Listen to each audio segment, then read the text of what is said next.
¿Qué tal amigos? Bienvenidos a una entrevista más en Tercer Fútbol. Un nuevo personaje nos acompaña en una nueva charla. Se trata de Andrés Luna Montalvo.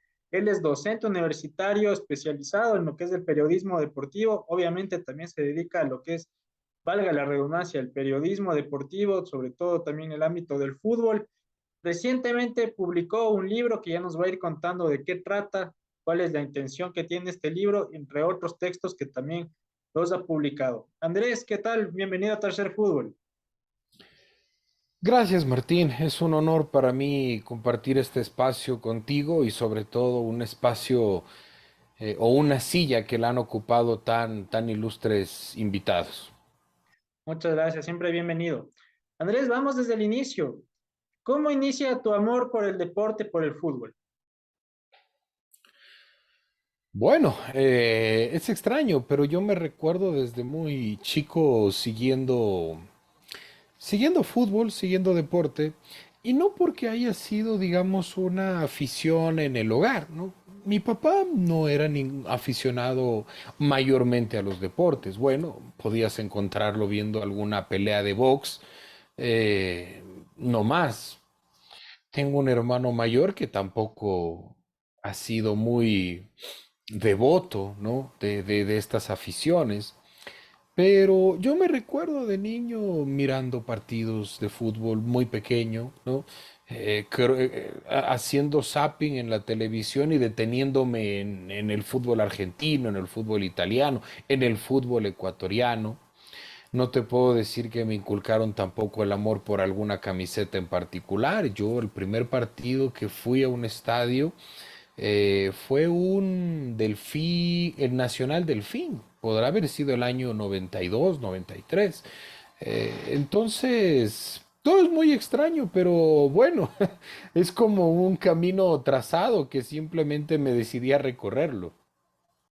Posteriormente, partiendo de eso, ¿cómo se da esa vocación por seguir periodismo deportivo, por dedicarse a ese ámbito? También es producto de la casualidad. Te puedo decir que no estaba en mis planes.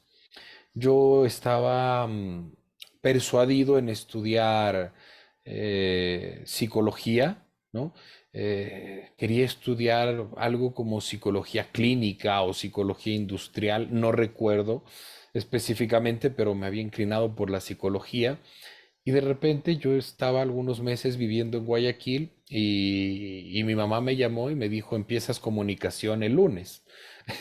Entonces, bueno, creo que fue una elección de mi mamá. Yo regresé un domingo de Guayaquil y el lunes estuve en la Universidad Politécnica Salesiana siguiendo una carrera que más o menos la desconocía. ¿Ya? ¿Y cómo fue luego posteriormente el proceso de la carrera y sobre todo la inclinación hacia lo deportivo? Porque sabía, porque me gustaba, porque era aficionado, porque ya para mis 18 años eh, le seguía al Deportivo Quito, me gustaba seguirle al Barcelona, miraba algunos partidos del fútbol internacional. Entonces era algo que se me daba, ¿no? Si me preguntaban algo con lo que yo podría más o menos desenvolverme, era esto, era el deporte. En el año 2003, marzo de 2003, yo necesito hacer mis pasantías para la universidad, mis prácticas, y resulta que leí en el diario El Comercio que se había inaugurado en octubre del 2002 la radio positiva, la radio de Patricio Jarrín Hidalgo, que había salido de Radio Quito y él había inaugurado en octubre del 2002 la radio positiva. Entonces, cuando yo debía iniciar mis prácticas, más o menos febrero del siguiente año 2003, fui a tocar esa puerta y era una puerta que estaba ya semiabierta, una radio nueva, 100% deportiva, empezando a financiarse. Le dije a Patricio si podía barrer la puerta y me dio la bienvenida y fue ahí que empecé con algunas prácticas que, bueno, eh, prácticamente hicieron que tenga esta carrera ininterrumpida hasta ahora, porque del 2003 acá, que estamos 2022, yo no he dejado de hacer periodismo deportivo, no he dejado de trabajar. precisamente medios escritos, medios radiales, medios televisivos también a lo largo de tu trayectoria. En el lado docente, ¿cómo se da también esa vocación por ser docente, por ingresar a la academia? Es una vocación que nace de la necesidad. Los periodistas tenemos que buscar alternativas para salir a fin de mes. Necesitamos trabajar de algo más. Y bueno, yo tenía, sí, el programa de radio, tenía algunos proyectos de televisión, pero también había deudas y había aspiraciones. Y, y mi padre trabajaba en la UT, en la Universidad Tecnológica Equinoccial en Santo Domingo. Ese era un trabajo que él había aceptado, ¿no? Vivía ya en Santo Domingo entre semana, venía los fines de semana, y yo decidí hacer un poco el trayecto inverso. Me iba a trabajar a Santo Domingo el fin de semana. em, Digamos que él fue mi puerta de entrada, yo ya había hecho mis estudios de posgrado y a través de su gestión tuve un par de horas en Santo Domingo, ¿no? Viajaba viernes en la tarde, tenía clase viernes hasta las 9, 10 de la noche, no recuerdo bien, y madrugaba el sábado para dar clases desde las 7 de la mañana hasta las 12 del día, para diversificar el desempeño laboral, que era lo que había que hacer para salvar las finanzas. Desde tu experiencia, tanto en el ámbito de docente, en el ámbito también como periodista, ¿cómo defines tú al periodismo deportivo? El periodismo deportivo es sobre todo periodismo, ¿no? Creo que el periodismo está por sobre lo deportivo. El periodismo es uno solo, uno puede especializarse en la rama económica, social, cultural, científica o la deportiva, pero es el periodismo. Entonces, con cualquier apellido que le podamos otorgar, el periodismo es la búsqueda de la verdad, es la búsqueda y contrastación de información, ¿no? Es sobre todo eso, la investigación por esclarecer los hechos y llevarlos al público, traducírselos al público. Y en este caso específico, hechos relacionados con el deporte. Otro tema que me resuena partiendo de que tú seas hoy nuestro invitado, cuando yo estudiaba también con miras al periodismo deportivo, recuerdo a bastantes profesores rechazar el tema del fútbol como un ámbito en el que uno pueda desarrollar temas académicos. ¿Cómo analizas tú esa relación del fútbol o del deporte en sí con la academia? En ciernes, sobre todo en Ecuador, ¿no?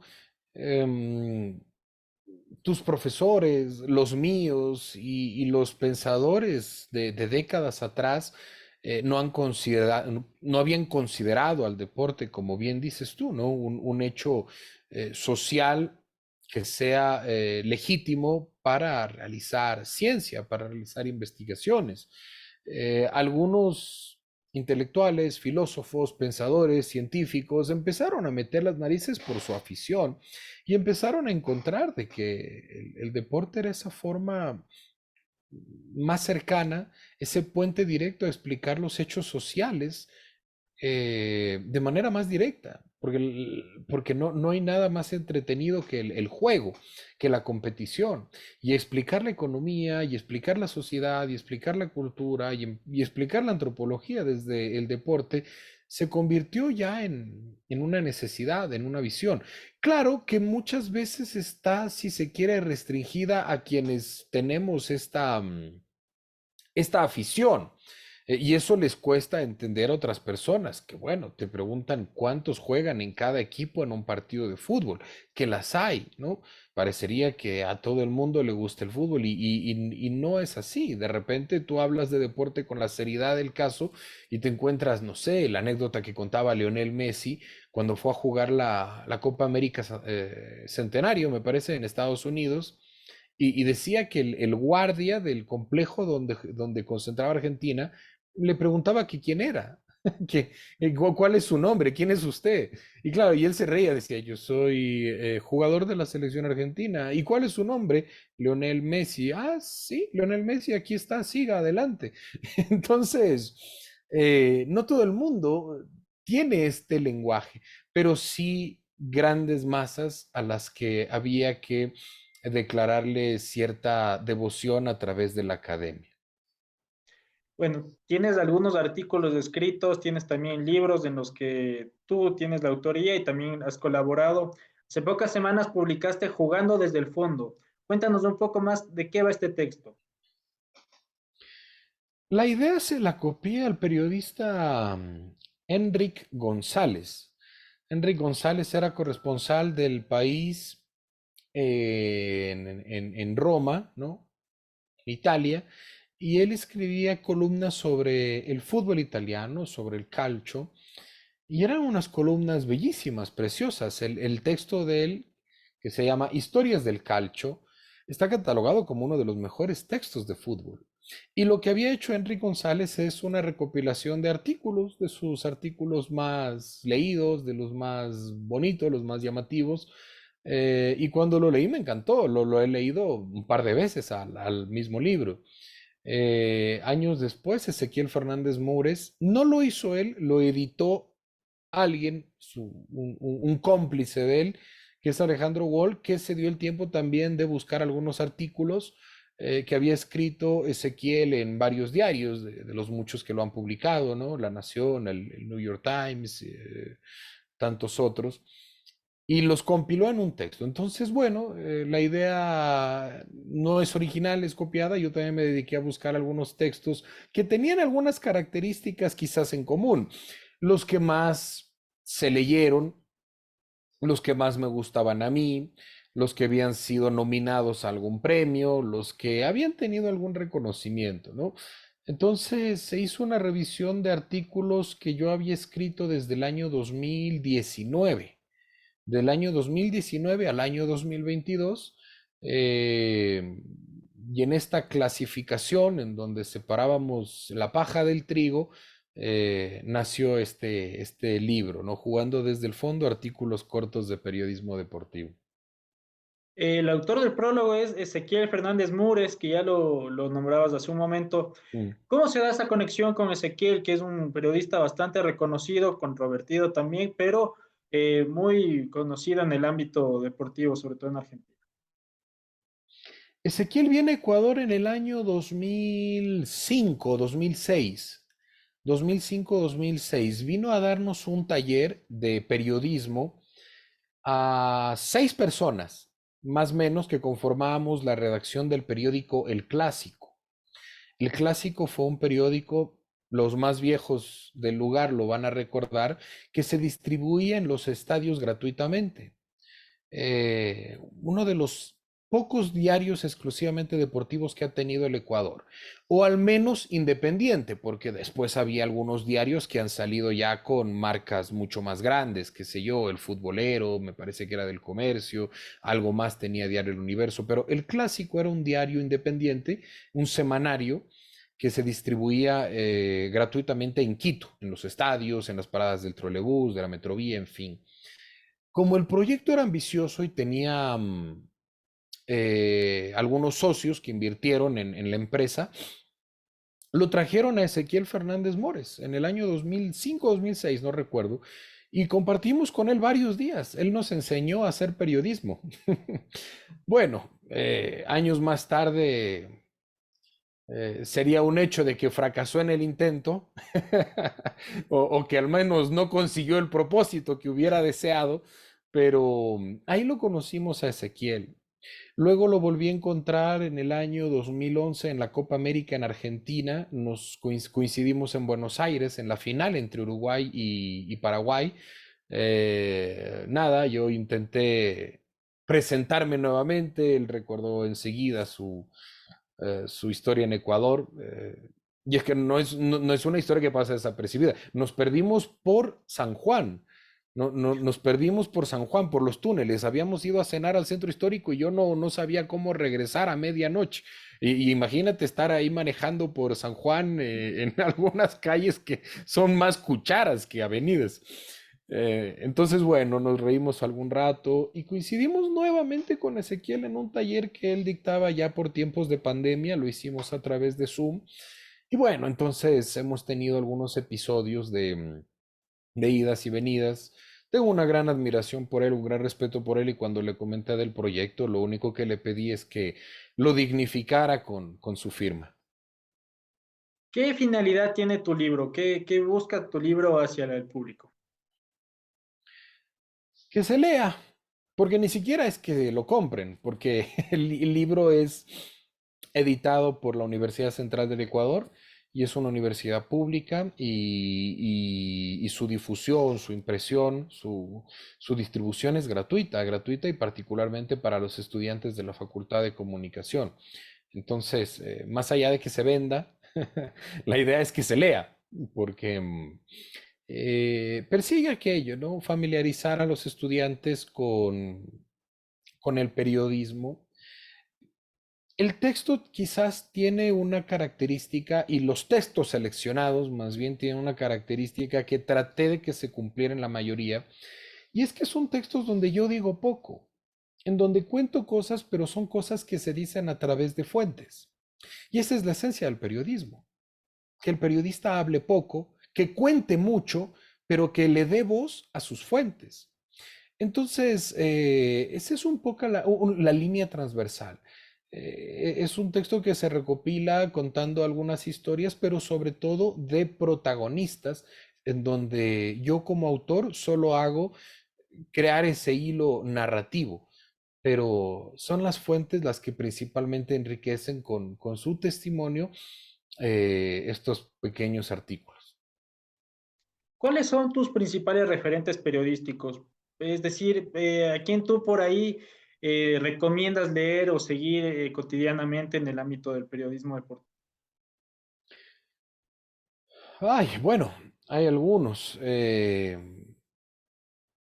Simon Cooper, ¿no? Simon Cooper, que es uno de los periodistas que me gusta mucho lo que él escribe, sobre todo porque él tiene una afición que coincide con otra de las mías, que es el belicismo. A mí me gustan mucho las guerras, la historia de las guerras, y Simon Cooper tiene esa relación que siempre está fusionando la guerra y el deporte. Santiago Segurola, ¿no? Los trabajos que él ha hecho en España, no sé, Galese, el mismo Ezequiel Fernández. em, bueno, y mucha gente que ha marcado, ¿no? Vázquez Montalbán, que escribieron, el mismo que te lo mencionaba antes, Enrique González. Creo que hay muy buen periodismo, hay muy buenos artículos. Hoy se hace mejor periodismo que en ninguna otra época, Martín. Este es un gran momento del periodismo, hoy, porque hay mucho de dónde escoger, hay mucho de dónde discriminar.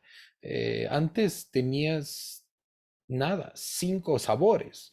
Hoy tienes una infinidad de sabores, colores y puedes diversificar hasta los gustos. Entonces, creo que hoy prevalece mucho el periodismo de excelencia. Hoy en el periodismo sobresalen los mejores porque tienen distintas plataformas donde mostrarse.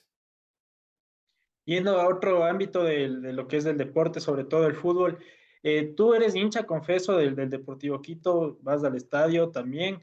Eh, ¿Cómo se da esa relación de ser periodista deportivo y ser confesamente hincha de un equipo que muchas veces no es algo normal o algunos periodistas lo rechazan? ¿Cómo tú lo llevas en tu caso?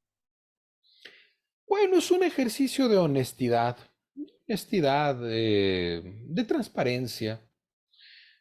Yo había empezado mi afición ya por los estadios cuando lo seguía el Deportivo Quito. Te estoy hablando del año 96 más o menos, ¿no? El año 96 empecé a asistir a los estadios. A mí me gustaba mucho el Barcelona. Si me preguntas yo de niño, lo que recuerdo son los partidos de Barcelona, las Copas Libertadores, el Barcelona. El Barcelona era mucho más que la selección ecuatoriana. pero viviendo en Quito y por esa afición de haber llegado a los estadios, empecé a seguir al Deportivo Quito. Em, con el tiempo, efectivamente, y el trabajo también, la pasión decae, la pasión va desapareciendo, ¿no? Es como cualquier amor, en donde uno se va quedando con más razones que con pasiones. Te digo, yo con Deportivo Quito más o menos llegué como hincha muy acérrimo hasta el año 2008, más o menos, hasta el año 2008. Luego más, en ese tiempo yo incluso dejé el periodismo deportivo en parte, me dedicaba únicamente a transmitir partidos los fines de semana, eh, y me dediqué un poco también a la parte política, a la parte económica con algunos medios de comunicación y luego algunas instituciones públicas. Ya no tenía esa afición. Si a mí me preguntas cómo viví las Libertadores del 2009, del 2011, no, no tengo referencia. Yo no era ya en ese momento un hincha muy fiel, muy apasionado, ¿no? Muy febril. Más bien, varios años después, cuando nace mi hijo, empezamos a tener esta afición nuevamente y un poco reactivo mi actividad, mi activismo, ¿no? Como hincha, pero en ese momento empecé a ser ya socio del Deportivo Quito. Entonces va por ahí, ¿no? He podido convivir tranquilamente con esta afición, con haberle seguido al equipo y el periodismo, porque no soy un hincha apasionado.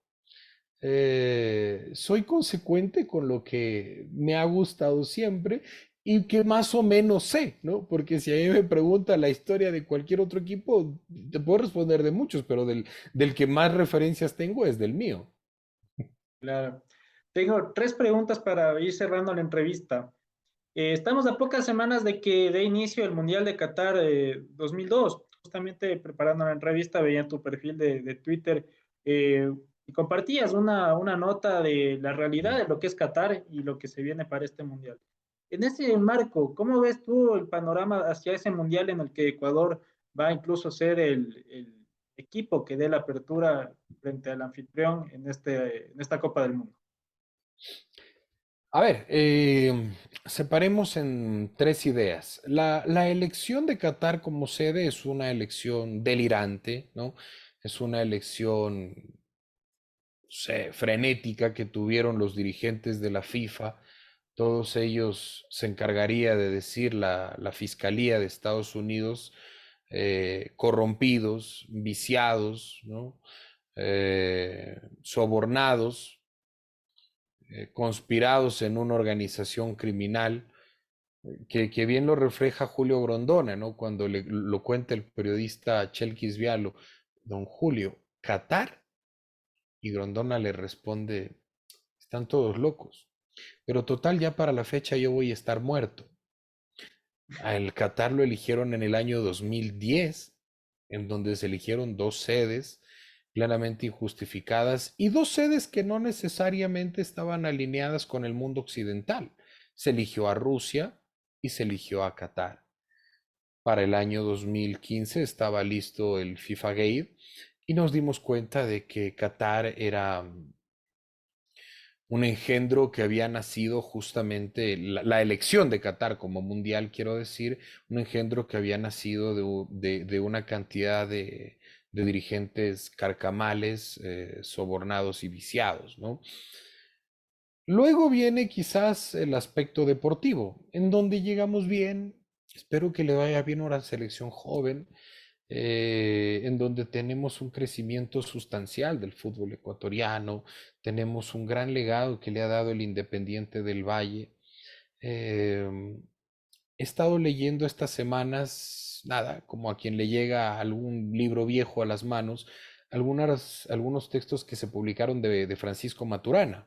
Ujú. Y él contaba cosas que realmente hoy nos parecerían ilógicas. Él soñaba en un país, en el fútbol de un país, en el que cuando tengas un sudamericano sub-20 no tengas que ir corriendo a Esmeraldas o al Oro a buscar jugadores en los patios para armar la selección.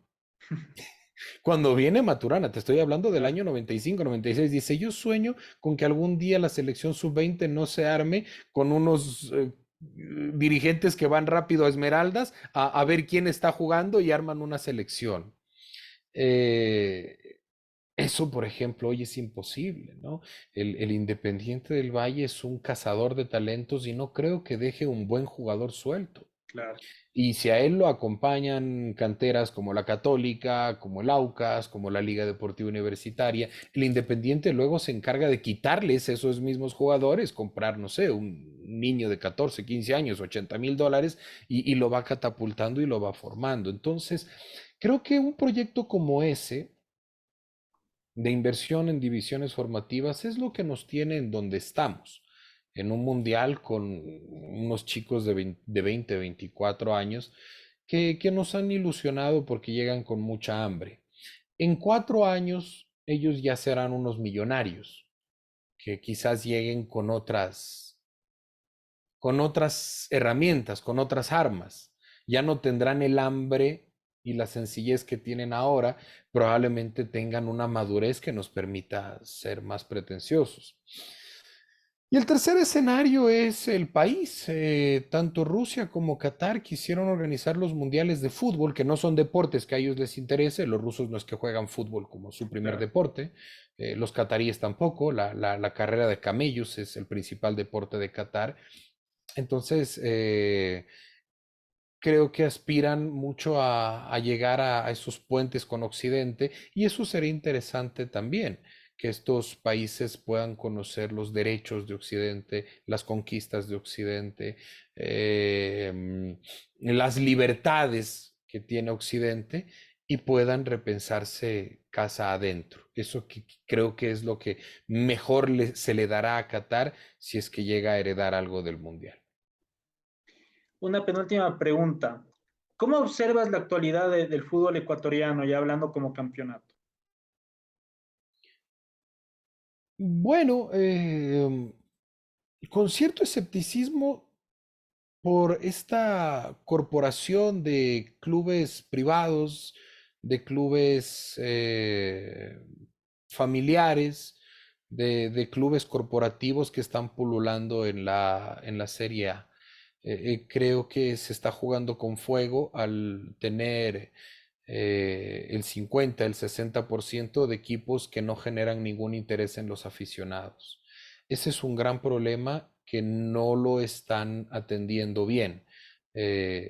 Clubes como 9 de Octubre, como Guayaquil City, como Cumbayá, eh, están generando un desinterés en el balompié ecuatoriano y este desinterés puede generar una apatía por los aficionados y con esto un decaimiento en lo que es la venta del producto, en los derechos que se pagan por este torneo.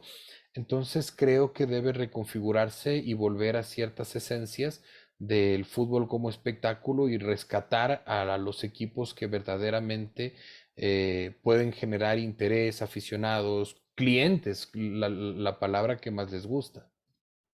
Finalmente, ¿cuál es tu opinión acerca de este fútbol moderno, este fútbol de bar, de cinco cambios, de mundo de apuestas? ¿Cómo lo miras tú este balompié actual? Bueno, muchas cosas. El del fútbol de apuestas me genera terror. No, no sé cuánto uno puede beneficiarse, aparte de lo económico y de los grandes auspicios, pero hay muchos peligros que han sido explicados y que han sido ya testificados en varios países. Las apuestas te pueden dañar la competencia si es que no encuentran un control, si es que no encuentran una regularización. ¿Cuántos clubes han sido condenados, relegados, jugadores sancionados por verse involucrados en apuestas, ¿no? Por ganar dinero a cambio incluso de su propio compromiso personal? Y luego tienes, bueno, el rol del aficionado al que también se le debe cuidar el bolsillo y educar, ¿no? Hay que educar sobre los riesgos de una ludopatía. Yo no soy de prohibir, no tengo la mínima intención de prohibir nada, pero sí debemos entregarle herramientas para que el ciudadano, para que la persona no solamente consuma todo lo que le venden, sino que tenga también o asuma una toma de conciencia sobre qué es lo que está sucediendo, ¿no? Las apuestas pueden ser muy nocivas para las personas y si no que lo cuenten los mismos ludópatas. El bar. El VAR me gusta, lo que no me gustan son los árbitros que generalmente siempre terminan favoreciendo. El VAR es una extraordinaria herramienta que te da más precisión, pero si no la quieres utilizar, sencillamente van a continuar los errores u horrores humanos, ¿no? El factor humano sigue siendo determinante. En el fútbol, el arbitraje se divide en dos porcentajes. El reglamento es el 30%. La interpretación es el 70%. Entonces con el VAR tienes esta precisión, ¿no? La precisión te puede dar un altísimo porcentaje, pero la decisión la sigue teniendo el árbitro. Así que eh, creo que se necesita sobre todo esta honestidad para cuidar el fútbol.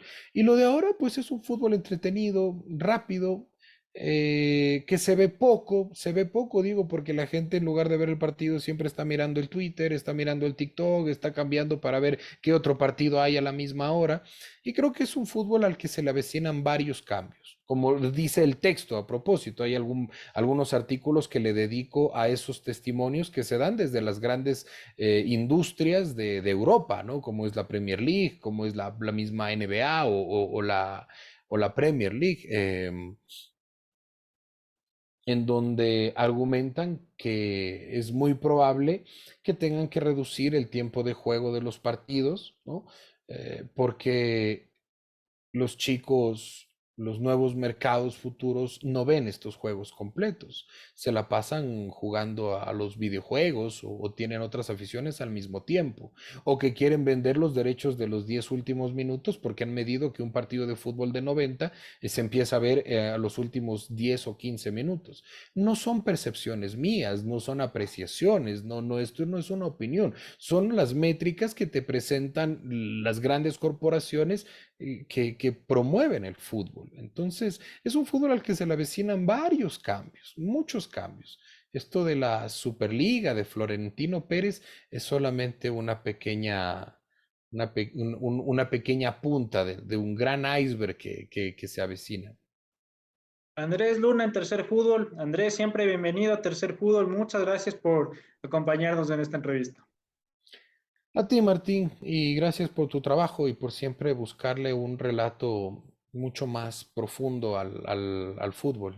Soy seguidor de tu página, de tu contenido y nada, es un honor más bien, me siento honrado de estar aquí. Muchísimas gracias.